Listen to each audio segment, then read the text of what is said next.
Good morning mga kuya.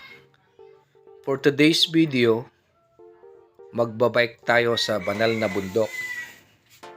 Dahil Sunday ngayon, day off, naisipan kong magbike para naman ma-enjoy ko ang araw ng linggo.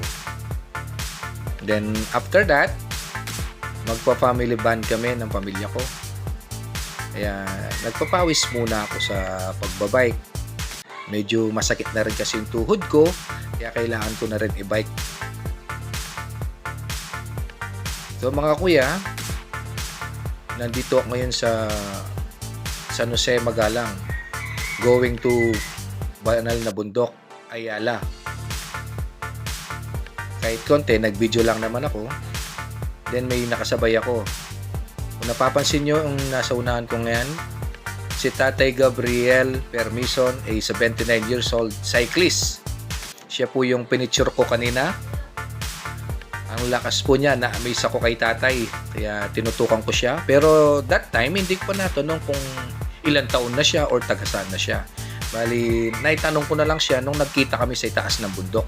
So, I was shocked. Nalaman ko na 79 na pala siya pero nakakapag-bike pa rin siya. Sana all, tatay. Ride safe always po.